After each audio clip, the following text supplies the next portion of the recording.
მოგესალმებით ძვირფასო ტელემაყურებლებო, მე გახლავართ ია კალანდაძე პკტვ-ის საბავშვო ტელესტუდია ცისკარადან. დღევანდელი ჩვენი გადაცემის თემა იქნება ვინ რა ლიტერატურას კითხულობს. ამისათვის ჩვენ ქუჩაში ვატარებთ ინტელექტუალურ გამოკითხვას მოსახლეობასთან. ქუჩის რეპორტაჟზე მუშაობთ მე ია კალანდაძე და ჩემი კოლეგა ელენე ბაღაშვილი. წიგნებს თუ კითხულობთ? რაც მომწონს მარტო იმას. რომელი მწერალი მოგწონთ? ხოდერი ჩოხელი. რა არის თქვენი ჰობი? ყველასფერი. თუ იცით რა დაგვიბარა ილია ჭაჭავაძე? რა დაგვიბარა? მამული ენა და სარწმუნოება. რას ეტყოდით თქვენზე პატარებს, რომლებიც წიგნს კომპიუტერს ამჯობინებენ? ცოტა უხეშად უფრო ვიტყოდი, მაგრამ არ შეიძლება ბევრი კომპიუტერი, არც ბევრი წიგნი არ შეიძლება სხვათა შორის, მაგრამ კომპიუტერი უფრო ასრულებს ადამიანს. თქვენი აზრით რამდენად აქტიურია დღევანდელ დღეს ბიბლიოთეკა და წიგნის მაღაზია? არ არის აქტიური ნამდვილად.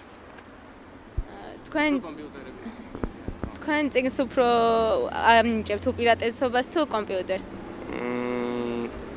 არც ერთს უფრო რა, არც კომპიუტერს ახმარებდი ისე, არც წიგნს. სამწუხაროდ. უყურებთ თუ არა პკტვს? არა. რა წიგნებს კითხულობთ? მე ვკითხულობ კლასიკას. რა ჟანრის მოგწონთ წიგნები? ჟანრის დეტექტივი. ბოლოს თუ გახსოვთ რა წიგნი წაიკითხეთ? კი, მახსოვს, სომერსეტ მოემი წავიკითხე. ყველაზე მეტად რომელი მწერალი მოგწონთ? ბევრი მომწონს. ყველაზე მეტად. რომელს გამოვარჩევთ? ძნელია ცოტა გამორჩევა. უცხოელებიც და ქართველები. იგივე სომერსეტ მოემი. რა ვიცი, ბევრი. რა დაგვიბარა ილია ჭავჭავაძემ, რა გვიანდერძა? გვიანდერძა, რომ მამული უნდა გვიყვარდეს ენა და სარწმუნოება. წიგნი ჯობია თუ კომპიუტერი? წიგნი ჯობია. წიგნს უფრო, თქვენი აზრით, მოსახლეობა წიგნს უფრო ბევრ დროს უთმობს თუ კომპიუტერს? რა თქმა უნდა კომპიუტერს, სამწუხაროდ. ვისი სიტყვებია, რომელი გორისა ხართ, ვინ ძველ საქართველოს არ გააცინა? ალექსანდრე ყაზბეგის. როგორ განმარტავთ ამ სიტყვებს? ამ სიტყვებს გამარტავთ, რომ სად დაიბადე, სად გაიზარდე, ვისი ხარ და სამშობლო უნდა გიყვარდეს. რა არის თქვენი ჰობი? ჩემი ჰობი? თევზაობა. და რას ეტყოდით თქვენზე პატარებს, რომლებიც კომპიუტერზე არიან მიჯაჭვულნი? რავი, ვეტყოდი, რომ წიგნებსაც მიაქციონ ყურადღება და იქნებია სულ კომპიუტერთან მიმჯდარები. იმიტომ რომ წიგნიც მნიშვნელოვანია ცხოვრებაში და წიგნიდან შეიძლება იმის გაგება, რაც კომპიუტერში არ არის და მეტი ინფორმაციაც შეიძლება იყოს. რამდენად აქტუალურია დღეს წიგნის მაღაზია და ბიბლიოთეკა? თქვენი აზრით ეთმობა თუ არა დრო კინოთეატრს და თეატრს?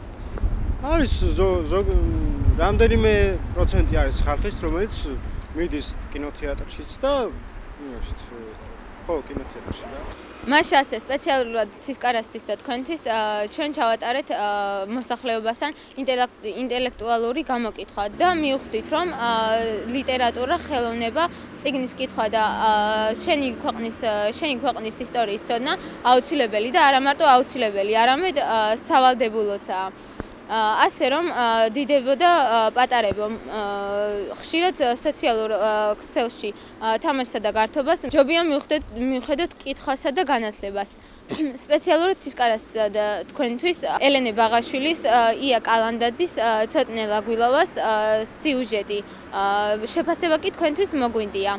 წინასწარ გილოცავთ დამდეგ 2016 წელს, ბედნიერება და სიკეთე არ მოკლებოდეთ. ყველამ ვისურვოთ და შევუწყოთ ხელი საქართველოს წინსვლას. ნახვამდის.